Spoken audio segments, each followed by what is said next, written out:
ہر عمل کو وعدوں کے یقین پر لانے کے لیے تعلیم ہے۔ فضائل کی تعلیم، یہ تعلیم فضائل کیا ہیں؟ فضائل ہی اللہ کے وعدے ہیں۔ ہماری تعلیم کا مقصد ہے اعمال پر یقین لانا تمام مادی شکلوں کے مقابلے میں۔ فضائل اسباب کے مقابل ہیں۔ فضائل کا مقصد صرف شوق پیدا کرنا نہیں ہے، فضائل کا مقصد ہے عملوں پر یقین لاؤ، وعدوں پر یقین لاؤ تمام مادی شکلوں کے مقابلے میں۔ فضائل اللہ کے وعدے ہیں، فضائل اللہ کے وعدے ہیں، وعدے اسباب کے مقابل ہیں۔ ہم تعلیم کے حلقوں میں اس لیے بیٹھتے بٹھاتے ہیں لوگوں کو کہ ان وعدوں پر یقین لاؤ تمام شکلوں کے مقابلے میں۔ ہر عمل کو وعدوں کے یقین پر لانے کے لیے تعلیم ہے، ہر عمل کو وعدوں کے یقین پر لانے کے لیے تعلیم ہے۔ یہ تعلیم حضور اکرم صلی اللہ علیہ وسلم کی مجلس میں ہوا کرتی تھی اور صحابہ کرام اس سے شریک ہوا کرتے تھے۔ فرق صرف اتنا ہے کہ وہاں آپ صلی اللہ علیہ وسلم یہ وعدے صحابہ کو خود سناتے تھے اللہ کی طرف سے، اور اس زمانے میں یہ وعدے پڑھ کر سنائے جاتے ہیں، صرف اتنا فرق ہے۔ ورنہ میرے محترم دوستوں، بزرگوں، عزیزوں، یہ وہی تعلیم کا حلقہ ہے جس تعلیم کے حلقے میں نئے سے نئے صحابی آتے اور جو غیب کی بات اور غیب کی خبر سنتے وہ فوراً آپ صلی اللہ علیہ وسلم سے اس کو طلب کرتے۔ وقت کی تنگی ہے، میں اشارہ کرتا ہوں اس واقعے کی طرف جس میں حضور اکرم صلی اللہ علیہ وسلم اپنے صحابہ سے فرما رہے تھے کہ ہیرا کا علاقہ فتح ہوگا، تم فاتحانہ ہیرا میں داخل ہوگے اور وہاں ایک لڑکی نظر آئے گی، شیما بنت بقیلہ، ایسی مالدار ہوگی، سفید خچے پر سوار ہوگی، کالی اوڑھنی اوڑھے ہوئے ہوگی۔ ایک زمانے بعد کی آپ بات کر رہے، اور غالباً عثمان کے زمانے کی بات ہے۔ اسی وقت ایک نئے صحابی جو ابھی اسلام لائے، ابھی ہجرت کر کے آئے، نئے سب سے پہلے پہنچے، یعنی بالکل نئے صحابی اخیر میں آئے، تعلیم کا حلقہ چل رہا تھا، آج بات فرما رہے تھے، وہ باہر وہ آ کر بیٹھے تعلیم کے حلقے میں، اور انہوں نے یہ واقعہ، یہ قصہ سنا، یہ وعدہ سنا آپ سے، اور سنتے ہی یہ فرمایا، یہ عرض کیا کہ یا رسول اللہ یہ لڑکی آپ مجھے دے دیجئے۔ یہ نہیں کہ ایسا کب ہوگا، ہوگا یا نہیں ہوگا، یہ وہ زمانہ آئے گا دیکھی جائے گی، نہیں، یقین آپ کی بات پر کہ آپ یہ لڑکی مجھے دے دیجئے، آپ نمایاں ہی ادا کا یہ تمہاری ہو گئی۔ حضرت نے حیات الصحابہ میں یہ واقعہ نقل کیا ہے اور یہ سمجھانے کے لیے نقل کیا ہے کہ آپ صلی اللہ علیہ وسلم مجلس جو وعدہ کیا جاتا تھا صحابہ اس وعدے کو یقین سے لیتے تھے، منافقین ان وعدوں کو شک کے ساتھ سنتے تھے، سنتے یہ بھی تھے سنتے وہ بھی تھے، لیکن وہ یقین کر کے ان وعدوں کو پا لیا کرتے تھے، اور منافقین شک کر کے اعمال سے پیچھے رہتے تھے۔ میں تو کیونکہ وقت کی تنگی ہے، آپ حضرات سے غور کریں، حضرت حیات الصحابہ میں یہ بہت تفصیل کے ساتھ اس طرح کے واقعات نقل کیے ہیں کہ ہماری تعلیم کا مقصد ہے اللہ کے وعدوں کے یقین پر اٹھانا ظاہری شکلوں کے خلاف۔ اسی مقصد کے لیے ہمارا تعلیمی گشت ہے کہ تعلیمی گشت کے ذریعے لوگوں کو بعض نقشوں سے نکال کر لاؤ تعلیم کے حلقوں میں کہ یہاں بیٹھ کر اللہ کے وعدوں کو سنو باہر کی تمام پھیلی ہوئی مادی شکلوں کے مقابلے میں۔ دیکھو میرے دوستوں، یاد رکھو یہ بات، ہماری تعلیم کا مقصد ہے تمام دنیا کی مادی شکلوں کے مقابلے میں اللہ کے وعدوں کے یقین پر تیار کرنا، یہ ہماری تعلیم کا مقصد ہے۔ مسائل کے ساتھ ساتھ منتخب احادیث کی تعلیم کا اہتمام کریں، یہ دونوں کتابیں ہماری اجتماعی تعلیم کی کتابیں ہیں۔ دیکھو بھائی، بات یہ ہے کہ اس کام کو سمجھنے کے لیے تو حضرت کی تصانیف کو پڑھنا انتہائی ضروری ہے۔ مولانا صاحب عبدالعلی نے اللہ کے راستے میں نکلنے کے فضائل، اللہ کے راستے میں نکلنے کے آداب، اس کے علاوہ ایمانیات سے متعلق صحابہ کرام کے ایمان کے حلقے اور ان کے وعدوں کا یقین، یہ سب حیات الصحابہ میں حضرت نے ترتیب سے جمع کر دیا ہے۔ جتنی شب گزاریاں ہیں، جتنے ہفتہ واری اجتماعات ہیں، ان میں بشرطے کے ساتھ لگایا ہوا عالم ہو، حیات الصحابہ کے شب گزاری میں پڑھنے کا اہتمام کرو تاکہ مسجد کی جماعتوں کو ہر ہفتے صحابہ کرام کے واقعات سے دعوت کی غذا ملے۔ ضروری ہے بھائی دوستوں، بزرگوں، عزیزوں، اگر ہم نے صحابہ کرام کے واقعات کو بار بار اپنے مجمع میں نہ دہرایا اور ان کے اعمال اور ان کی قربانیوں اور ان کے طریقہ عمل کو بار بار نہ سنایا تو کام ایک تنظیم بن کر رہ جائے گا. ہم تو امت کے اندر وہ جذبہ، وہ شوق، وہ طریقہ پیدا کرنا چاہتے ہیں جس جذبے، جس طریقے سے صحابہ کرام اس عمل کو کیا کرتے تھے. اس لیے میں مقرر عرض کرتا ہوں کہ حضرت کی تصانیف کے پڑھنے کا اہتمام کرو. حیات الصحابہ ہم میں سے ہر ایک کے انفرادی مطالعے میں رہنی چاہیے اور فضائل کے ساتھ ساتھ منتخب احادیث سے تعلیم کا اہتمام کرو تاکہ ہر ایمان والے کو ہم ان 6 صفات کی تعلیم دیں. یہ 6 نمبر پہ رسم نہیں ہے، یہ 6 نمبر مولوی صاحب کی باتیں نہیں ہیں. یہ 6 نمبر یہ تو بنیادی اصول ہیں اس دعوت کے، جن کو حضرت نے احادیث میں جمع کر کے اس کی اہمیت یہ ہے کہ ہر ایمان والے کو ان 6 صفات کی اہمیت حدیث سے معلوم ہو. کہ ایمان کی کیا حقیقت ہے وہ تو حدیث بتا دے گی، نماز کی کیا حقیقت ہے وہ تو حدیث بتا دے گی، علم اور ذکر کسے کہتے ہیں یہ تو حدیث بتا دے گی. امت علم اور ذکر سے ناواقف ہے. ہمارا جنم بیان کرنا ان نمبروں کی گنوا دینا ہو کر رہ گیا. نہ ایمانیات ہیں، نہ عبادات میں کمال ہے، نہ علم کی حقیقت کا علم ہے. میرے دوستوں عزیزوں اس بات یاد رکھو کہ ان حدیثوں کا مقصد ہے ان 6 صفات کو احادیث کے معیار اور حضور اکرم صلی اللہ علیہ وسلم کے اقوال کے معیار سے ان صفات کو سمجھنا اور اپنے اندر ان صفات کو اس معیار سے پیدا کرنا، یہ مقصد ہے اس کا. اس لیے میں عرض کر رہا ہوں کہ تعلیم کا طریقہ یہ ہے کہ دونوں کتابوں کی تعلیم کا اہتمام ہو. ایک حدیث کو 3 بار پڑھا جائے. یہ سنت طریقہ ہے آپ صلی اللہ علیہ وسلم کی تعلیم کا. کان اذا تکلم بکلمۃ اعادها ثلاثا، کہ جب آپ کی بات فرماتے 3 مرتبہ فرماتے. اسی کے ساتھ ساتھ ہمیں تعلیم کے ساتھ تعلیمی گشت کرنا ہے. اپنے مقام پر رہتے ہوئے تو مسجد کی آبادی کے عمل میں ہمیں باہر کے نقشوں سے لوگوں کو نکال کر مسجد میں نقد لانا ہے کہ مسجد میں تعلیم کا حلقہ ہو رہا ہے، آپ تشریف لے چلیں. ہمارا کوئی پروگرام نہیں ہے کہ فلاں وقت تعلیم ہوتی ہے آپ آنا، نہیں. ہمارا کام یہ ہے کہ ہم صحابہ کی طرح مسجد میں تعلیم کا حلقہ قائم کریں اور صحابہ کی طرح باہر کی ملاقاتوں کے ذریعے لوگوں کو بازاروں سے، دیکھو بھائی یہ خیال غلط ہے کہ جو مشغول لوگ ہیں ان کو نہ اٹھاؤ، نہیں، غلط خیال ہے. ہمیں صحابہ کی ترتیب میں یہ نہیں ملتا. صحابہ کی ترتیب میں یہ ملتا ہے صحابہ کی محنت میں کہ مسجد سے باہر کے تمام نقشوں میں جو لوگ مشغول ہوتے تھے انہیں ترغیب دیتے کہ اس سے بہتر عمل، اللہ کی ذات عالی سے براہ راست فائدہ اٹھانے کا عمل مسجد میں ہو رہا ہے. آپ تعلیم کے حلقے میں چلیں. ابو ہریرہ رضی اللہ تعالیٰ عنہ مدینے کے بازار میں تعلیمی گشت کر رہے تھے اور کہہ رہے تھے کہ اے بازار والوں، تمہیں کس نے اتنا عاجز کر دیا ہے.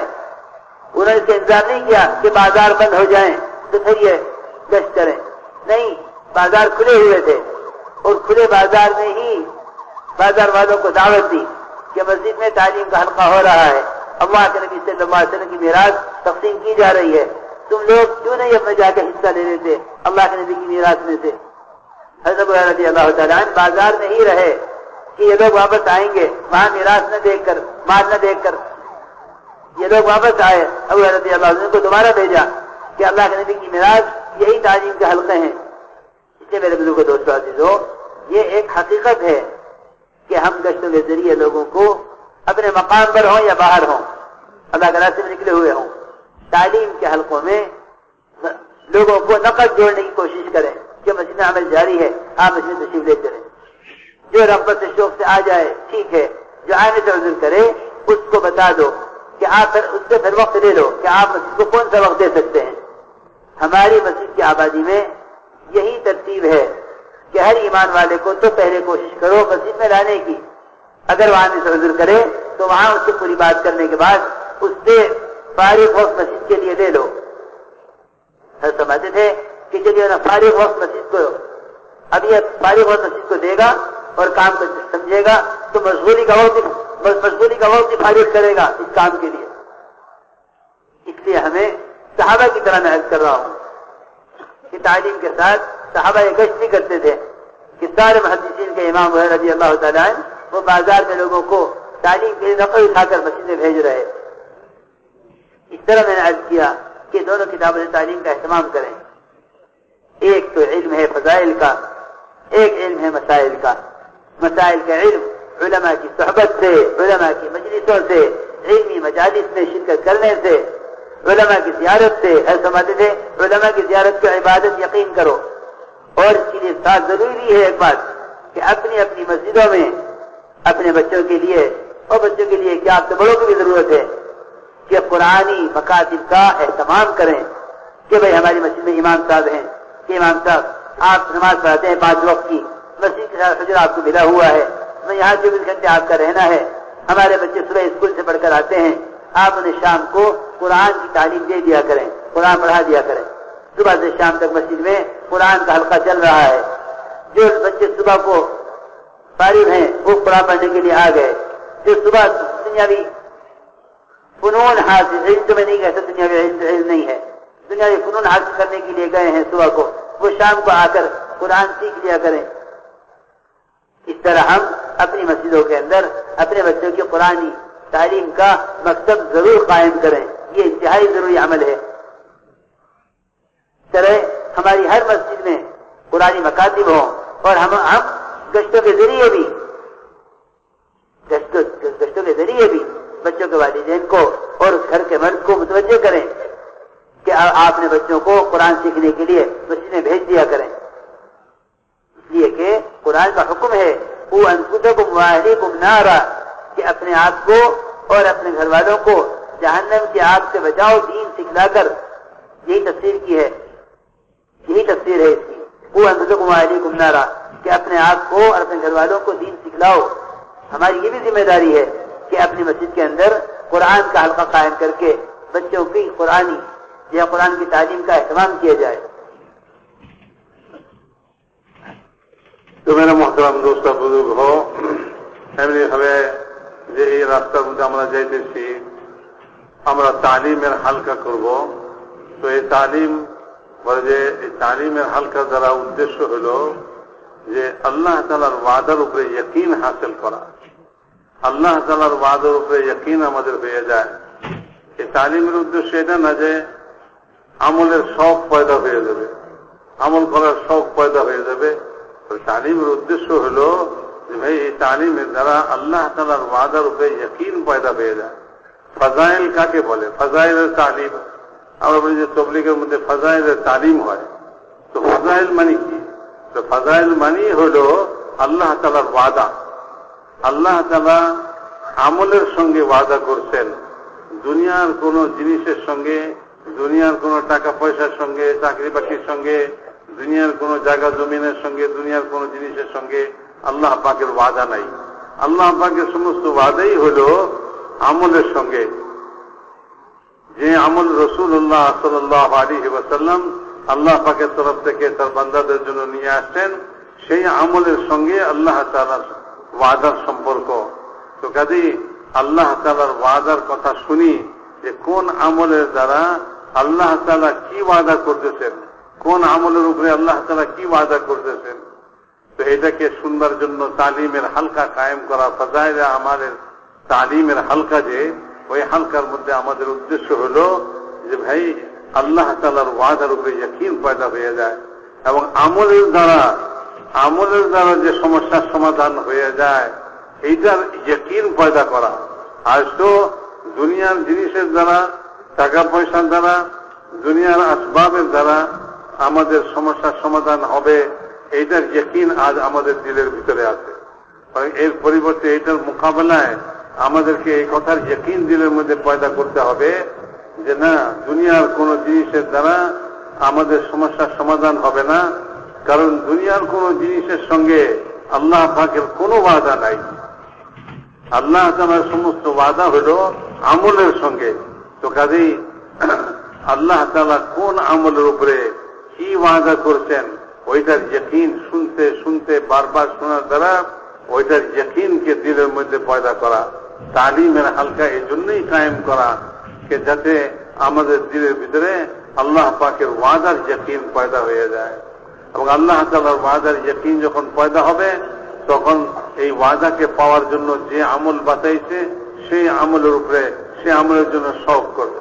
হুজুর আকরাম সাল্লাল্লাহু আলাইহি ওয়াসাল্লামের জামানায় এই ফাজাইলের তালিম বলে যে হুজুরের মসজিদের মধ্যে হইতো। পার্থক্য হলো এইটুকু যে সেখানে সরাসরি রাসূলুল্লাহ সাল্লাল্লাহু আলাইহি ওয়াসাল্লাম বলতেছেন আর সাহাবারা শুনতেছেন। আর আমাদের জমানায় বলে যে হুজুর সাল্লাল্লাহু আলাইহি ওয়াসাল্লাম তো দুনিয়াতে নাই, আমরা হুজুর সাল্লাল্লাহু আলাইহি ওয়াসাল্লামের হাদিস পড়তেছি, আর এইটা একজনে পড়তেছে, 10 জনে শুনতেছে। শুধু এইটুকুই পার্থক্য যে রাসূলুল্লাহ সাল্লাল্লাহু আলাইহি ওয়াসাল্লামের জমানায় হুজুর স্বয়ং বয়ান করতেছেন, আর এই মানে আমরা হুজুর সাল্লাল্লাহু আলাইহি ওয়াসাল্লামের ওই হাদিসগুলা তালিমের হালকাতে পড়তেছি। হুজুর আমাদের মজলিসের মধ্যে স্বয়ং বলতেছেন না, এইটুকুই শুধু পার্থক্য। তা না হইলে রাসূলুল্লাহ সাল্লাল্লাহু আলাইহি ওয়াসাল্লামের জামানায়ও হুজুরের মসজিদও এই ফাজাইলের তালিমই বলতে হবে এটাকে, যে রাসূলুল্লাহ সাল্লাল্লাহু আলাইহি ওয়াসাল্লাম স্বয়ং তিনি যে বয়ান করতেছেন, আমলের ফজিলত বয়ান করতেছেন। সাহাবা রাদিয়াল্লাহু তাআলা আনহুম আজমাইন ওই সমস্ত মজলিসের মধ্যে আল্লাহ এবং আল্লাহ রাসূলের কথার উপরে এইরকম তাদের ইয়াকিন পয়দা হইতো, এরকম ইয়াকিন যে উনি একটা ঘটনা শুনাইতেছেন। ওই যে রাসূলুল্লাহ সাল্লাল্লাহু আলাইহি ওয়াসাল্লাম বললেন, এক জমানা আসবে যে জমানায় যে এরকম এক শহর জয় করবে মুসলমানরা, হিরা শহর জয় করবে, এবং সেখানে এক মহিলা, বড় সুন্দরী মহিলা এবং বড় সর্দারের মহিলা মেয়ে, এবং বড় সে এরকম মালদার হবে, আর সে একটা কালো চাদর পরে পরিহিত অবস্থায় একটা সাদা খচ্চরে সবার হয়ে সে বের হয়ে আসবে শহর থেকে। তো বলে যে রাসূলুল্লাহ সাল্লাল্লাহু আলাইহি ওয়াসাল্লাম কথা বলতেই একজন সাহাবী, যিনি নতুন হিজরত করে আসছেন, নতুন মুসলমান হয়েছেন, কোন অনেক পুরানা নয়, যে অনেক দিনের পুরানা হওয়ার কারণে রাসূলুল্লাহ সাল্লাল্লাহু আলাইহি ওয়াসাল্লামের কথা শুনতেই এরকম বিশ্বাস করে ফেলছেন, এরকম ইয়াকিন করে ফেলছেন। বলে না, উনি একজন নতুন সাহাবী। বলে যে উনি সঙ্গে সঙ্গে তার দিলের ভিতরে এরকম ইয়াকিন পয়দা হয়েছে রাসূলুল্লাহ সাল্লাল্লাহু আলাইহি ওয়াসাল্লামের জমানায়, তিনি বলতেছেন, ইয়া রাসূলুল্লাহ, ওই মহিলা আমাকে দান করে দেন, ওই মহিলাকে আমাকে দান করে দেন। মানে এই কথা প্রশ্ন করতেছেন না কবে হবে, কোন জমানায় হবে।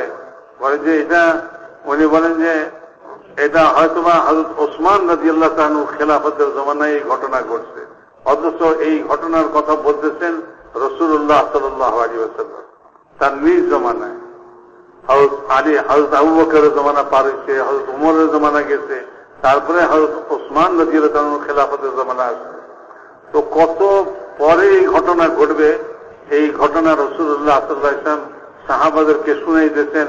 তো একজন নতুন সাহাবী তিনি এই কথাকে এরকম বিশ্বাস আর এরকম ইয়াকিন করতেছেন, তিনি এই কথার কোনো সন্দেহ করতেছেন না অথবা চিন্তা করতেছেন না যে কতদিন পরে হবে, হবে কি হবে না, এরকম কি সত্যি হবে কিনা, এরকম কোনো সন্দেহ নাই। বলে যে সব দিলের ভিতরে এরকম ইয়াকিন পয়দা হয়েছে যে এটা হবেই হবে। যখন আল্লাহর রাসূল বলছে তো অবশ্যই এটা ঘটবে, তো অবশ্যই ঘটবে। এই জন্যই উনি রাসূলুল্লাহ সাল্লাল্লাহু আলাইহি ওয়াসাল্লামের কাছে ওই সময় দরখাস্ত করতেছেন, বলে ইয়া রাসূলুল্লাহ, এটা তো অবশ্যই হবে, আপনি যেটা বলছেন, কাজে আপনি ওই মহিলা আমাকে দান করেন। রাসূলুল্লাহ সাল্লাল্লাহু আলাইহি ওয়াসাল্লামও বলছে, ঠিক আছে, ওই মহিলা তোমাকে দান করা হবে, তোমাকে দান করলাম। তো মেরে মুহতারাম দোস্ত বুজুর্গ, সাহাবা রাদিয়াল্লাহু তাআলা আজমাইন, তারা হুজুর আকরাম সাল্লাল্লাহু আলাইহি ওয়াসাল্লামের হার কথাকে এরকম আল্লাহ পাকের ওয়াদার উপরে এইরকম তাদের ইয়াকিন হইতেছে। অপরদিকে মুনাফিক বলে তাদের দিলের ভিতরে সন্দেহ, তাদের দিলের ভিতরে কোনো ইয়াকিন নেই। বলে যে যখন তারা এই সমস্ত কথা শুনে, তো তারা আস্তে আস্তে বলে যে সরে পড়ে, কেটে পড়ে। বলে এই সমস্ত কথার কোনো বাস্তবতা তাদের দিলের মধ্যে জমে না, তারা মনে করে এগুলি সব ভুয়া কথা, এগুলি সব মিথ্যা কথা। তাদের দিলের ভিতরে এরকম কথা এরকম হইতেছে। আর অপরদিকে সাহাবাদের দিলের ভিতরে বলে যে এই সমস্ত তালিমের হালকা দ্বারা আল্লাহ এবং আল্লাহ রাসূলের কথার উপরে এইরকম ইয়াকিন পয়দা হইতেছে তাদের। তো যখন ইয়াকিন পয়দা হয়ে যায় একটা মানুষের, সে ওই কাজটাকে করতে পেরে সে ওই জিনিসটাকে হাসিল করতে, ওই জিনিসটাকে লাভ করার জন্য মেহনত করতে তৈরি হয়ে যায়। এই জন্যই মেরে মহতারাম দোস্তা বুজুর্গ, তালিমের হালকায় আল্লাহ এবং আল্লাহ রসুলের ওনার উপরে হিন হাসিল করা, এইটা উদ্দেশ্য এই তালিমের হালকার মধ্যে। মেরে মহতারাম দোস্তা বুজুর্গ, বলে যেমনি ভাবে এই তালিমের হালকার দ্বারা, এই তালিমের হালকায় যখন আমরা মসজিদের মধ্যে তালিমের হালকা করব, তো ওই সময় আমরা তালিমের গাছও করব। বাইরে বাইরে আমরা তালিমের জন্য গাছ করব। বাইরে মানুষ দুনিয়ার কাজ কর্মে ব্যস্ত, দুনিয়ার জিনিস নিয়ে তারা ব্যস্ত হয়ে পড়ে আছে। তাদেরকে তাদের ওই ব্যস্ততা থেকে, তাদের দুনিয়ার কাজ থেকে, সেখান থেকে তাদেরকে বুঝায় শোনায়, তাদেরকে ইমানের হালকায় এবং তাদেরকে তালিমের হালকায় নিয়ে আসবো, যে এইখানে বসার দ্বারা সে কত লাভবান হবে। এবং ওই দুনিয়ার কোন জিনিস যেটার মধ্যে সে মশগুল আছে, ব্যস্ত আছে, দুনিয়ার কাজে, দুনিয়ার জিনিসের মধ্যে ব্যস্ত আছে, ওইটার সঙ্গে তো আল্লাহ তাআলার কোনো ওয়াদা নাই। অথচ এখানে আল্লাহ তাআলার ওয়াদার কথা বলা হয়েছে। তো তাকে তার দুনিয়ার ব্যস্ততা থেকে, দুনিয়ার কাজকর্ম থেকে এবং দুনিয়ার জিনিসের মধ্যে থেকে ছুটে তাকে এখানে নিয়ে আসবো। বলে যে এই কথাটা ভুল কথা। অনেকে এই কথা বলে থাকে, বলে ভাই এই কাজ, এই লোক ব্যস্ত আছে, এই লোককে কিছু বলো না। বলে না না, এটা নয়। বলে সে তো যেটার মধ্যে ব্যস্ত আছে, এইটা তো তার জন্য কোনো লাভজনক নয়। এর চেয়ে লাভজনক তো হলো মসজিদে, মসজিদে তালিমের হালকায় যদি সে বসে, তো এখন যে ব্যস্ততার মধ্যে আছে তার চেয়ে বেশি লাভবান হবে। কাজেই তাকেও কোশিশ করতে হবে যে সে তার এই দুনিয়ার ব্যস্ততাকে ছাড়ে এবং দুনিয়ার কাজকে ছেড়ে সে তালিমের হালকায় আসে, মসজিদের মধ্যে তালিমের হালকাতে বসে। এই জন্য প্রত্যেককে গাস্ত করতে হবে এবং প্রত্যেককে মসজিদের বাইরে থেকে এইভাবে বুঝায় তাদেরকে মসজিদের মধ্যে তালিমের হালকার মধ্যে আনতে হবে। বলে এই কাজ যে শুধু এই জমানায় আমরা তবলিগওয়ালারা করতেছি তা নয়। বলে যে এই কাজ তো সাহাবা রাদিয়াল্লাহু তাআলা আজমাইনদের জমানায় তারা এই কাজ করতেন। বলে যে সমস্ত সাহাবাদের মধ্যে সবচেয়ে যিনি বড় মুহাদ্দিস, সবচেয়ে বেশি হাদিস যিনি রিওয়ায়াত করতেছেন এবং সমস্ত মুহাদ্দিসদের যে সবারই সর্দার এবং সবারই যে মাথার মণি এবং সবার উপরে সবচেয়ে বেশি হাদিস রিওয়ায়াত করনেওয়ালা সাহাবী, তিনি হলেন হযরত আবু হুরায়রা রাদিয়াল্লাহু তাআলা আনহু।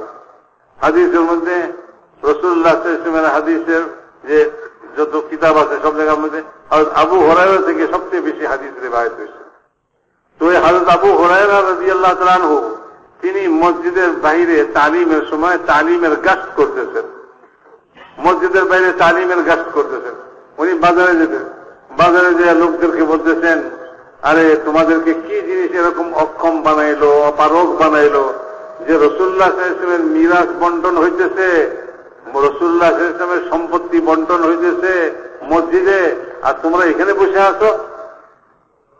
তো তোমাদেরকে কি জিনিস এরকম অপারগ বানাইলো যে তোমরা মসজিদে যে আর রাসূলুল্লাহ সাল্লাল্লাহু আলাইহি ওয়াসাল্লামের সম্পত্তির অংশ নেও না, তোমরা মিরাসের অংশ তোমরা নেও না।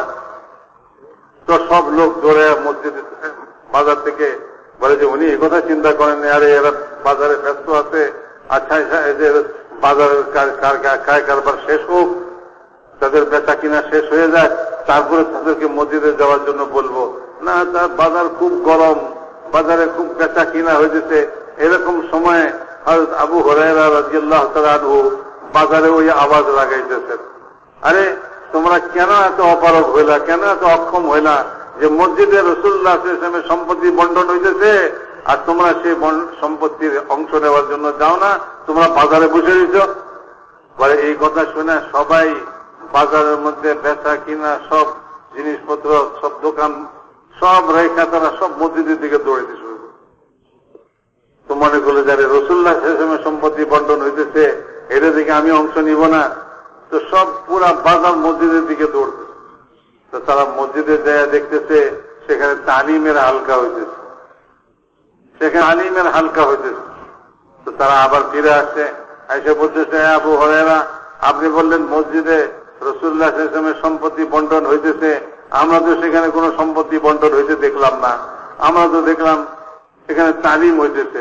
হযরত আবু হুরায়রা রাদিয়াল্লাহু তাআলা বলেন, আরে এই তালিমের হালকায় যে ইলমের কথা আলোচনা হইতেছে, তো এইটাই তো রাসূলুল্লাহ সাল্লাল্লাহু আলাইহি ওয়াসাল্লামের সম্পত্তি। রাসূলুল্লাহ সাল্লাল্লাহু আলাইহি ওয়াসাল্লাম তো এই সম্পত্তি উম্মতকে দিয়ে গেছেন। তো মেরে মহতারাম দোস্ত বুজুর্গ, হযরত আবু হুরায়রা রাদিয়াল্লাহু তাআলার মতো এত বড় মুহাদ্দিস, সাহাবাদের মধ্যে মুহাদ্দিস, যত মুহাদ্দিস পরবর্তী মুহাদ্দিসিনে কেরাম পরবর্তীতে আসেন তাদের সবার চেয়ে বড় সাহাবী কোন হাদিস যিনি বর্ণনা করতেছেন তিনি সবার চেয়ে বড়, সবার চেয়ে উঁচা। আর আবু হুরায়রা রাদিয়াল্লাহু তাআলার মতন এরকম এক মুহাদ্দিস সাহাবাদের মধ্যে তিনি তালিমি গাছ করতেছেন। মসজিদে তালিম চলতেছে আর মসজিদের বাইরের লোকদেরকে বুঝাই শোনায়া মসজিদে পাঠাইতেছে। এই জন্য মেরে মহতারাম দোস্তা বুঝব, এটা কোনো নতুন জিনিস নয় যে মসজিদে তালিম হবে আর আমরা মসজিদের বাইরে তালিমের গাছ করব, বরং এটা তো সাহাবাদের জমানা থেকে এরকম খেয়ে আসছে। সাহাবা রাদিয়াল্লাহু তাআলা আজমাইন এই কাজ করতেন। কাজেই আমরা মসজিদের বাইরে যখন মসজিদে তালিমের হালকা কায়েম করব, সঙ্গে সঙ্গে মসজিদের বাইরে এই তালিমের জন্য আমরা গাছ করব এবং লোকদেরকে আপন আপন ব্যস্ততা থেকে উঠায়া তাদেরকে দুনিয়ার কাজে তারা ব্যস্ত হয়ে আছে, দুনিয়ার জিনিসের মধ্যে তারা ব্যস্ত হয়ে আছে, তো এখান থেকে তাদেরকে উঠায়া আমরা মসজিদের মধ্যে নিয়ে আসবো। এই জন্য মেরে মহতারাম দোস্তা বুজুর্গ, একটা হলো তালিমের হালকা মসজিদের মধ্যে, ফাজাইলের তালিম, আল্লাহ তাআলার ওয়াদার উপরে ইয়াকিন হাসিল করার জন্য। আর এই তালিমের হালকার জন্য আমরা দুজন করে মসজিদের বাইরে গেলাম এবং মসজিদের বাইরে যে যেখানে আছে, চাই সে ব্যস্ত থাকুক, চাই সে অবসর থাকুক, আমরা মনে করি যে অবসর লোকদেরকে ধরে ধরে মসজিদে নিয়ে যাই, তাদেরকে তালিমের হালকায় বসাই। উনি বলতেছেন এই কথা যে না, যে দুনিয়ার কাজে ব্যস্ত আছে তাকে মনে করতেছি ব্যস্ত, আরে সে তো বড় লোকসানের মধ্যে আছে, সে তার এই ব্যস্ততা থেকে তাকে উঠাইয়া নিয়ে আমরা মসজিদের তালিমের হালকায় বসাই। দুনিয়ার কাজের ব্যস্ততা যেন আমাদের কাছে গুরুত্ব না পায়। দুনিয়ার কাজের ব্যস্ততা এটা কোনো গুরুত্বপূর্ণ জিনিস নয়।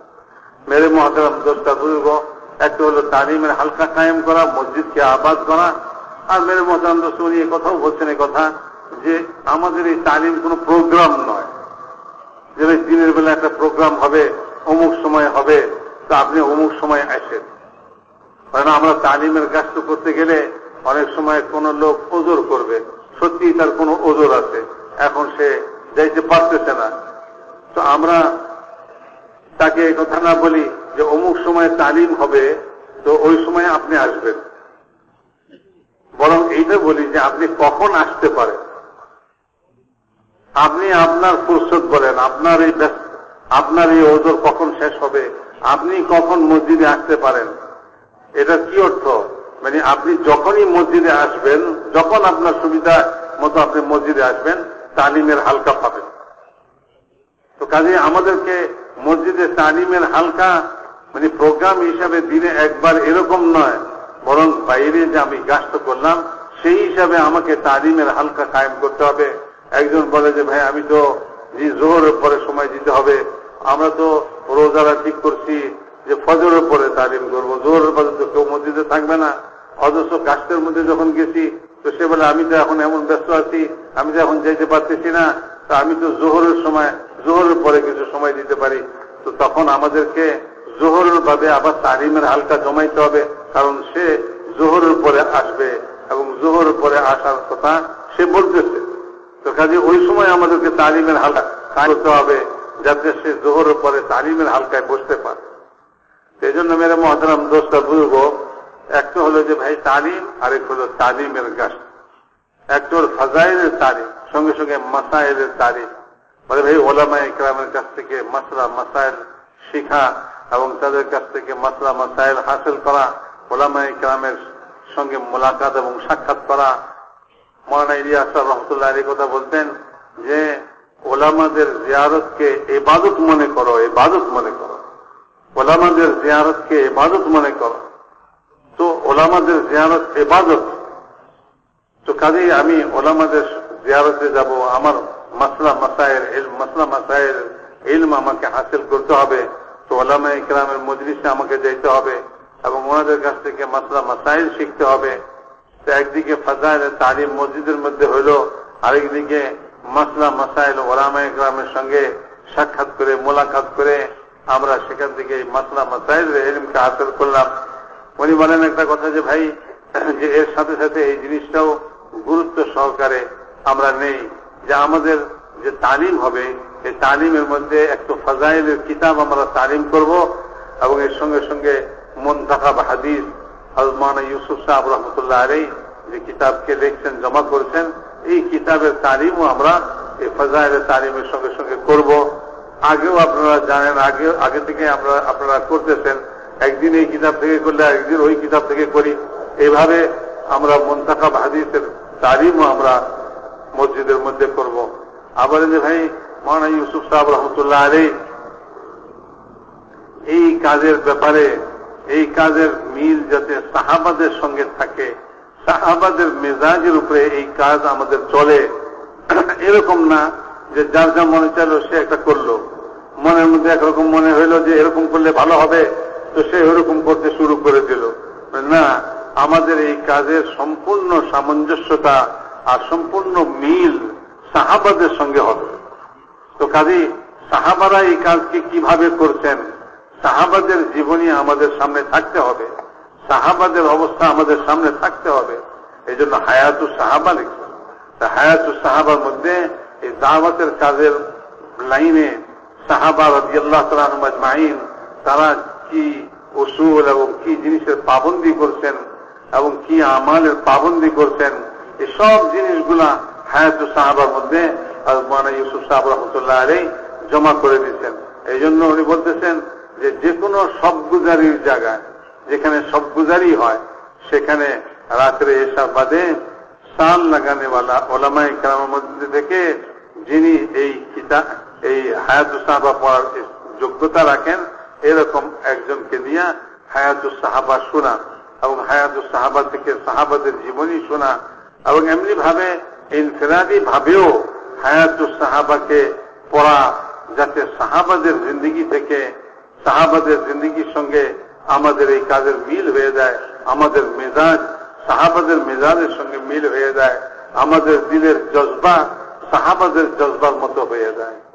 মেরে মুহতারাম দোস্ত বুজুর্গ, এই জন্য বলেন যে ভাই এই দুই কিতাব, একটা হলো মুনতাখাব হাদিস, বলে যে এটার মধ্যে হযরত মাওলানা ইউসুফ সাহেব রহমতুল্লাহ আলাইহি বলে যে এই যে 6 নম্বর, আমরা যেটা আমরা 6 নম্বর বলে থাকি, বলে এটা কোনো এরকম জিনিস না যে ভাই 6টা নম্বর, বরং এটা তো এগুলি সবই কোরআন ও হাদিস থেকে দেওয়া। তো কাজেই মাওলানা ইউসুফ সাহেব রহমতুল্লাহ আলাইহি ঈমান কাকে বলে, ঈমানের কি, ঈমান কি জিনিস, বলে এটা তো কোরআন হাদিস থেকে বুঝতে হবে। তো কাজেই ওইখানে তিনি ঈমান সম্পর্কিত কোরআন হাদিসের সমস্ত জিনিসকে জমা করে দিচ্ছেন। এমনি ভাবে নামাজ, নামাজ কি, বলে নামাজের হাকিকত এবং নামাজ কিরকম পড়তে হবে, নামাজ কিরকম গুরুত্ব রাখে, বলে এই সব জিনিস কোরআন হাদিস থেকে ওইখানে তিনি জমা করে দিয়েছেন। কাজেই মেরে মুহতারাম দোস্তা বুজুর্গ, এই যে প্রত্যেকটা নম্বর 6টা নম্বর, এটা কোনো বানানো জিনিস নয়, এটা কোনো এরকম ভাবে দিমাগ থেকে বাইরে হওয়া জিনিস নয়, এগুলি সবই কোরআন ও হাদিস থেকে নেওয়া। তো কাজেই কোরআন হাদিসের আলোকে আমাকে এই 6 নম্বর বুঝতে হবে এবং এই 6 নম্বরকে নিজের ভিতরে আনতে হবে, এই 6 নম্বরের দাওয়াত দিতে হবে, কোরআন ও হাদিসের আলোকে আমাকে দিতে হবে। এই জন্য এই দুই কিতাব, একটা হল হায়াতুস সাহাবা, এটাকেও আমরা ইনফিরাদি ভাবে পড়ার ইহতেমাম করি এবং এমনি ভাবে সবগুজারি জায়গায় ইজতিমাই ভাবে পড়ার ইহতেমাম করি, আর মুনতাখাব হাদিসকে আমরা আমাদের তালিমের মধ্যে শামিল করি। ফাজাইলে আমাদের যেরকম তালিম হবে, সঙ্গে সঙ্গে মুনতাখাব হাদিসেরও তালিম হবে। তুমি মুহতারাম দোস্ত বুজুর্গ, একটা হলো যে তালিমের এই বিষয়ে ফাজাইলের তালিম, মাসাইলের তালিম এবং তালিমি গাছ, তালিম চলাকালীন মসজিদের বাহিরে মানুষকে, ব্যস্ত মানুষদেরকে, দুনিয়ার কাছে ব্যস্ত মানুষকে সেখান থেকে উঠাইয়া তালিমের হালকার মধ্যে নিয়ে আসা। মেরে মুহতারাম দোস্ত বুজুর্গ, আর এই মাসাইলের তালিম আমাদেরকে করা, আর এমনি ভাবে মুনতাখাব হাদিস আর হায়াতুস সাহাবা এই সবগুলার ইহতেমাম করা। আর এই কথা মনে রাখা যে এই ফাজাইলের তালিমের দ্বারা আমাদের উদ্দেশ্য হইল যে আল্লাহ তাআলার ওয়াদার উপরে ইয়াকিন হাসিল হয়ে যায়, যে আল্লাহ তাআলা যে ওয়াদা করছেন সে ওয়াদা হক এবং সে ওয়াদা সত্য। আল্লাহ তাআলা তার ওয়াদাকে পুরা করবেন এবং আল্লাহ তাআলা কোন আমলের সঙ্গে কি ওয়াদা করছেন সেই আমলের শখ আমাদের দিলের মধ্যে পয়দা হয়ে যায়। আরেকটা জিনিস উনি বলছেন এই কথা যে ভাই এই তালিমের সঙ্গে সঙ্গে এদের মধ্যে আরেকটা জিনিস আমাদেরকে, আমাদের বাচ্চারা আছে, আমাদের বাচ্চাদেরকে কোরআন শিক্ষা দেওয়া। বাচ্চা অবস্থা থেকে সে প্রথম কোরআন শিখে। এর জন্য আমাদের দেশে তো একটা প্রচলন আছেই যে মসজিদের সঙ্গে মক্তব আছে, মক্তবের মধ্যে বাচ্চারা কোরআন পড়ে। তো যে সমস্ত মসজিদে মক্তবের কোনো এরকম ভাবে নিয়ম মক্তব নাই, সেখানে মক্তব বানানো এবং মক্তব কায়েম করা, যাতে আমাদের বাচ্চারা কোরআন শিখে। আজ দুনিয়াতে মানুষ দুনিয়ার বিদ্যা শিখে, দুনিয়ার বিভিন্ন যে ফুনুন শিখে, এদের জন্য বাচ্চাদেরকে সকালবেলা দুনিয়ার বিদ্যা শিক্ষা দিবার জন্য ব্যস্ত করে ফেলে। তো যারা সকালবেলা দুনিয়ার শিক্ষায় ব্যস্ত হয়েছে তাদের বিকালে ফুরসত আছে, তো তাদের জন্য বিকালে এরকম মক্তবের ব্যবস্থা আমরা করতে পারি। এমনি ভাবে যারা বিকালে ব্যস্ত আছে, সকালে খালি আছে, পারে অবসর আছে, তো তার জন্য সকালবেলা মক্তবের ব্যবস্থা করতে পারি। ভাই মসজিদে ইমাম সাহেব আছে, মসজিদে মুয়াজ্জিন সাহেব আছেন, ওনারা মসজিদের সঙ্গেই থাকেন, মসজিদে হয়তোবা মসজিদের কাছেই তারা থাকেন, তারা ওই কাজের জন্যই তারা ফারেক এবং অবসর হয়ে থাকেন, তারা মসজিদের ইন্তজামের মধ্যে ব্যস্ত থাকেন। তোমার যে ওনাদের মধ্যে থেকেও তৈরি করতে পারি, অথবা যে কোনো ভাবে হোক মসজিদের সঙ্গে আমরা এরকম ভাবে আমাদের বাচ্চাদেরকে কোরআন শিক্ষা দেওয়ার জন্য মক্তবের ব্যবস্থা আমরা করতে পারি। এইভাবে যে কোনো মসজিদ যেখানে আছে মসজিদের সঙ্গে কোরআনী মক্তব কায়েম করার জন্য আমরা চেষ্টা করি।